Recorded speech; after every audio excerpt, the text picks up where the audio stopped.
എൻ്റെ പേര് V P Sunil. Alappuzha ജില്ലയിലെ കഞ്ഞിക്കുഴിയിലെ കർഷകനാണ്. ഓരോ വർഷവും വ്യത്യസ്തമായ കൃഷി രീതികളാണ് നമ്മൾ ചെയ്തുകൊണ്ടിരിക്കുന്നത്. ഓരോ സീസണിലും മണ്ഡലകാലം വരാണ്. ഇപ്പോൾ മണ്ഡലകാലമാണ്. മണ്ഡലകാലത്ത് പച്ചക്കറിക്ക് വലിയ പ്രാധാന്യം കൊടുക്കും. അങ്ങനെ ചെയ്യുന്ന പയർ കൃഷിയാണ്. ഇത് ഏകദേശം 50 സെന്റിലായിട്ട് 3000-ലധികം മൂടുകളാണ് ഇവിടെ പയറുള്ളത്. അതോടൊപ്പം ചീരകൃഷിയുണ്ട്, വെണ്ടയുണ്ട്, കുക്കുംബറുണ്ട്. അങ്ങനെ 3-4 തരം പച്ചക്കറി കൃഷികളുണ്ട്.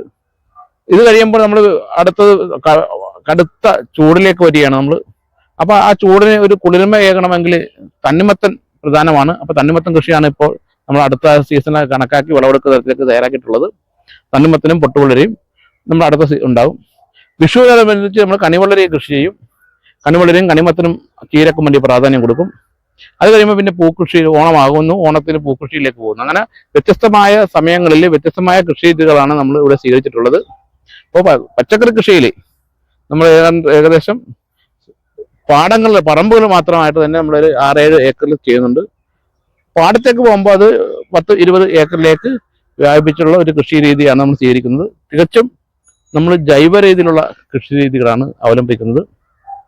ജൈവ രീതി എന്ന് പറയുമ്പോൾ കോഴിവളവും ചാണകപ്പൊടിയും വേപ്പിണ്ണാക്കും അടങ്ങുന്ന വളം നമ്മൾ ട്രിപ്പ് ഫെർട്ടിഗേഷനിൽ കൊടുക്കുന്നു. ട്രിപ്പ് ഫെർട്ടിഗേഷൻ മുഖാന്തരമാണ്. അതായത് വളം എല്ലാം സെറ്റ് ചെയ്തതിനു ശേഷം ട്രിപ്പിലായി സ്ഥാപിക്കുന്നു. അതിന് പുറത്ത് മൾച്ചിങ് ഷീറ്റ് ഇടുന്നു.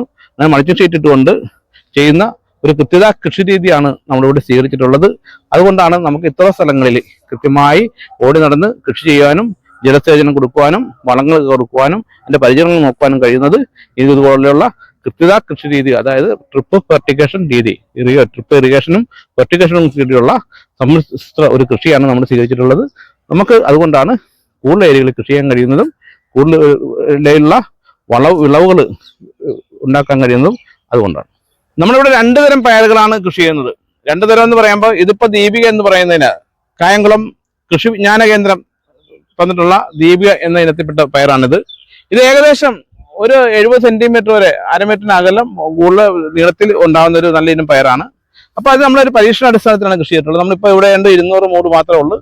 അപ്പോൾ കായംകുളം ഗവേഷണ കേന്ദ്രം അത് പരീക്ഷിക്കാൻ തന്നതാണ്. അപ്പോൾ ഇനി നമ്മളിത് വിത്തിലേക്ക് പോകാൻ പോവുകയാണ്. കാരണം നമ്മൾ 1-2 ആഴ്ചയായി വിളവെടുക്കാൻ തുടങ്ങിയിട്ട്. അപ്പോൾ ഇനിയുള്ളത് നമ്മൾ വിത്തിനെ വിട്ടിട്ടിട്ട് അത് ആവശ്യക്കാർക്ക് വിത്തെത്തിച്ച് കൊടുക്കുക. കാരണം നാടൻ ഇനങ്ങളെ കൂടുതൽ പ്രോത്സാഹിപ്പിക്കുക, അതോടൊപ്പം തന്നെ നാടൻ ഇനങ്ങൾ കൂടുതൽ കൃഷി ചെയ്യുക, അതൊരു രീതിയിലേക്ക് മാറിക്കൊണ്ടിരിക്കുകയാണ്. കാരണം നമുക്ക് നാടൻ ഇനങ്ങളെല്ലാം നഷ്ടപ്പെട്ടുകൊണ്ടിരിക്കുകയാണ്. അപ്പോൾ ഇനി നാടനിലേക്ക് മാറണം.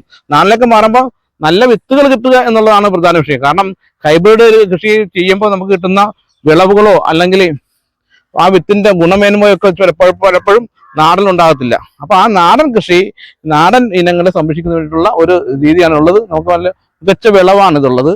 ഇപ്പം നമുക്ക് കണ്ടറിയാം, പയറെല്ലാം ഇങ്ങനെ സെറ്റ് ചെയ്ത് കിടക്കുകയാണ്. അപ്പോൾ ഇന്ന് വിളവെടുത്താണ്. അതെങ്കിൽ നിങ്ങൾ എടുത്തെങ്കിലും കുറച്ച് ഭാഗം നമ്മൾ വിളവിന് കൊണ്ട് ഇട്ടുകൊണ്ടാണ്, വിത്തിന് വേണ്ടി ഇട്ടുകൊണ്ടാണ് ഇപ്പോൾ ഇങ്ങനെ കാണുന്നത്. നമ്മൾ എല്ലാ സമയങ്ങളിലും പയർ കൃഷി ചെയ്യത്തില്ല.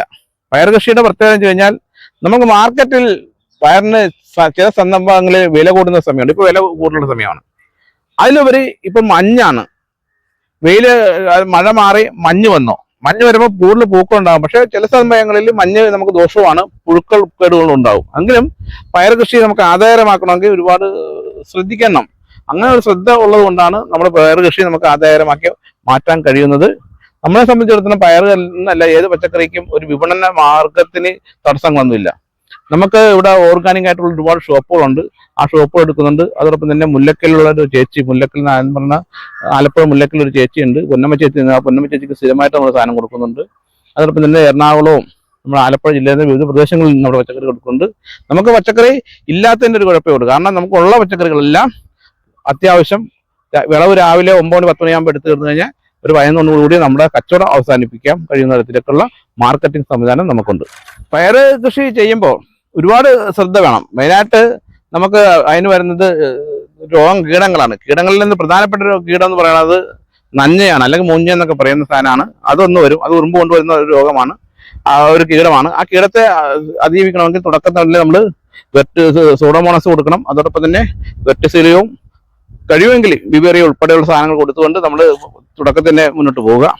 പിന്നെ അത് വന്നു കഴിഞ്ഞാൽ മാറ്റുന്നതിന് ഒരുപാട് മാർഗങ്ങളുണ്ട്.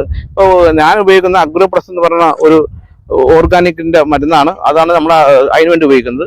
അത് കൂടാണ്ട് വരുന്നത് ചാഴിയാണ്. ചാഴിയും അതുകൊണ്ട് ഇതോടെ നമുക്ക് നിയന്ത്രിക്കാൻ കഴിയും. അങ്ങനെ ചാഴി, നഞ്ഞ, പുഴു ഇത് മൂന്നാണ് കർഷകരെ സംബന്ധിച്ചിടത്തോളം പ്രതിസന്ധിയായിട്ട് പയർ കൃഷി നിൽക്കുന്നത്. അപ്പോൾ അത് തുടക്കത്തിൽ തന്നെ ശ്രദ്ധിച്ചേ അതിന് നമുക്ക് ഒരു മാറ്റം ഉണ്ടാക്കാൻ കഴിഞ്ഞാൽ നമുക്ക് പയർ കൃഷി ആദായകരമായി കൊണ്ടുപോകാൻ കഴിയും എന്നുള്ളതാണ് എൻ്റെ ഒരു വിശ്വാസം. ഞാനിവിടെ കൃഷി ചെയ്യുന്നത് ട്രിപ്പ്, ഞാൻ നേരത്തെ പറഞ്ഞ പോലെ ട്രിപ്പ് സംവിധാനത്തിലൂടെയാണ്. അത് അങ്ങനെ വരുമ്പോൾ നമ്മുടെ കൃഷി രീതി എന്ന് പറയുന്നത് ഒരു വ്യത്യസ്തമായ രീതി. അത് എല്ലാ സ്ഥലങ്ങളിലും ഇല്ല, എന്നാൽ ഇപ്പോൾ വ്യാപിച്ചുകൊണ്ടിരിക്കുകയാണ്. കാരണം കൃത്യത കൃഷി രീതിയാണ്. പറമ്പ് നമ്മൾ ട്രാക്ടർ വെച്ച് ഉഴുന്നു, ട്രാക്ടർ വെച്ച് ഉഴുന്നതിന് ശേഷം കുമ്മായം കൊടുക്കുന്നു, കുമ്മായം കൊടുത്തതിന് ശേഷം അതിൻ്റെ പുറത്ത് കോഴിവളം കൊടുക്കുന്നു, കോഴിവളം കൊടുത്തതിന് ശേഷം ചാണകപ്പൊടി കൊടുക്കുന്നു, ചാണകപ്പൊടിയുടെ മീതെ നമ്മൾ വേപ്പുണ്ണാക്ക് കൊടുക്കുന്നു, വേപ്പുണ്ണാക്ക് കൊടുത്തതിന് ശേഷം നമ്മൾ മണ്ണിട്ട് മൂടുന്നു. അങ്ങനെ മണ്ണിട്ട് മൂടിയതിന് ശേഷം നമ്മൾ ട്രിപ്പിൾ ലൈൻ അയക്കുന്നു. അതായത് വെള്ളം ജലസേചനത്തിന് വേണ്ടി ട്രിപ്പിൾ ലൈൻ അയക്കുന്നു.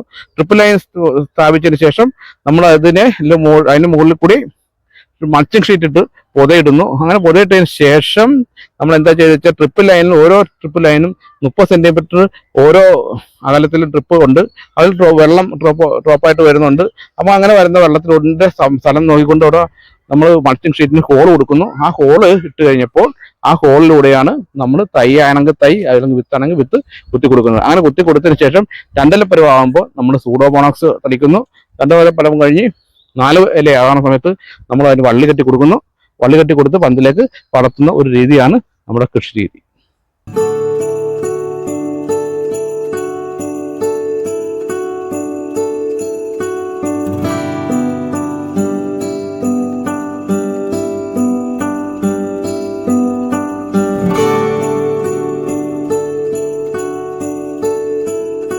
കൃഷി നമുക്ക് ലാഭകരമാക്കി ചെയ്യണമെങ്കിൽ കൂടുതൽ സമയം നമ്മൾ കൃഷിയിടത്തിൽ ചെലവഴിക്കുക എന്നുള്ളതാണ് പ്രധാന. അതിലൊന്ന്, ചെലവഴിക്കുമ്പോൾ നമുക്ക് ഒരുപാട് ജോലികൾ ഉണ്ടാകും. ആ ജോലികൾ നമ്മൾ ചെയ്യുക.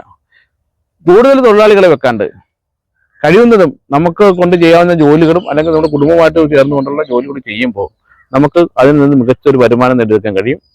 കൃഷിയെ അറിഞ്ഞ്, അതായത് മണ്ണറിഞ്ഞ് പണിയെടുത്തു കഴിഞ്ഞാൽ ഒരിക്കലും കൃഷി നഷ്ടമാകത്തില്ല. കൃഷിയെ നമുക്ക് ലാഭകരമായി കൊണ്ടുപോകാൻ കഴിയും. അതിന് വേണ്ടത് നമ്മുടെ സമയം നമ്മൾ കണ്ടെത്തുക, മണ്ണിനെ നോവിക്കാതെ, അതായത് മണ്ണിനെ കേടുവരുത്താണ്ട് മണ്ണിൽ പണിയെടുക്കുക. പണിയെടുത്തു കഴിഞ്ഞാൽ ഒരു കാര്യം ഉറപ്പാണ്, ജീവിക്കാനുള്ള വരുമാനം നമുക്ക് ഈ കൃഷിയിൽ നിന്ന് കിട്ടും.